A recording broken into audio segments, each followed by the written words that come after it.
การเปิดขึ้นและการดำเนินของประชุมใหญ่ครั้งที่12ของพรรคเฮาจะได้พิจารณาได้รับรองเอาโครงการการเมืองของพรรคฉบับที่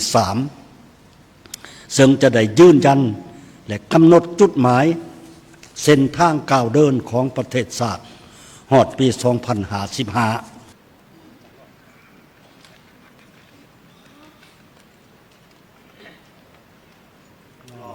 การพระเทรานุเทระคณะประธานกองประชุมที่นับถือบรรดาสหายผู้แทน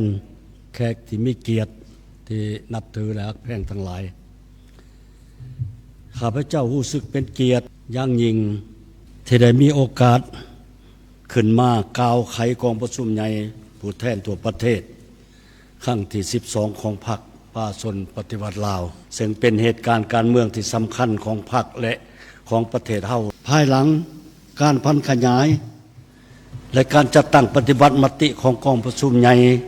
ครั้งที่11ของพรรคเป็นเวลา5 ปีเต็มมื้อนี้เป็นมื้อมีความหมายสำคัญเป็นพิเศษอีกมื้อหนึ่งที่พรรคเฮา ได้มีพิธีเปิดการดำเนินกองประชุมผู้แทนทั่วประเทศของพรรคประชาชนปฏิวัติลาวครั้งที่12การเปิดขึ้นและการดำเนินกองประชุมใหญ่ครั้งที่12ของพรรคนั้นถือเป็นเหตุการณ์การเมืองที่สำคัญหนึ่ง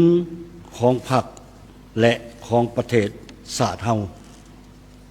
ซึ่งกองประชุมครั้งนี้จะได้ทบทวนคืนผลของการพันขยายมติของกองประชุมใหญ่ครั้งที่11ของพรรคและจะเป็นการกำหนดแนวทางนโยบาย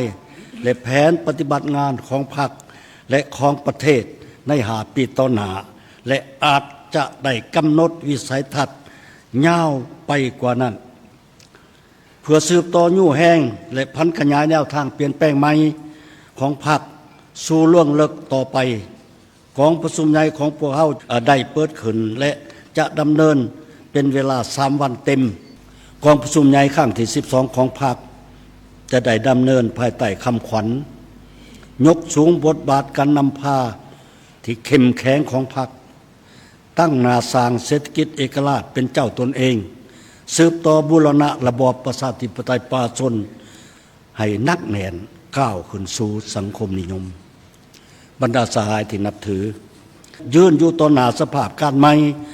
ความเหี่ยวห้องต่อการใหม่ของการปฏิวัติของประเทศเฮาเพื่อสืบต่อยู่แห้งการพันขยายแนวทางเปลี่ยนแปลงใหม่เข้าสู่ล่วงลึกนั้นกองประชุมใหญ่ครั้งที่12ของพรรคเฮาจะได้พิจารณาได้รับรองเอาโครงการการเมืองของพรรคฉบับที่3ซึ่งจะได้ยืนยันและกำหนดจุดหมาย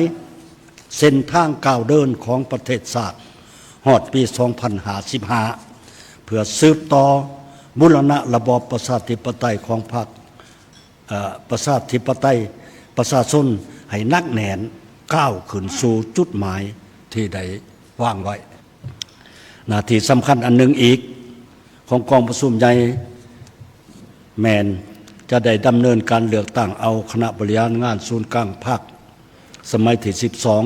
12ที่แสดงออกถึงความสามัคคีเป็นจิตหนึ่งใจเดียวของทั่วพรรครับประกันลักษณะสืบทอดเปลี่ยนแทนและเฮ็ดให้ท่านแถวการนำขันยุทธศาสตร์ของศูนย์กลางพรรคเฮานับมือนับนุ่มแน่นเต็มไปด้วยสติปัญญาความสื่อสัตย์บริสุทธิ์ผุดพองและจงหักภักดีต่ออุดมการณ์ของพรรคก็คือเส้นทางเก่าเดินของประเทศชาติสามารถแบกหาภาระหน้าที่อันหนักหน่วงที่พรรคและประชาชนมอบหมายให้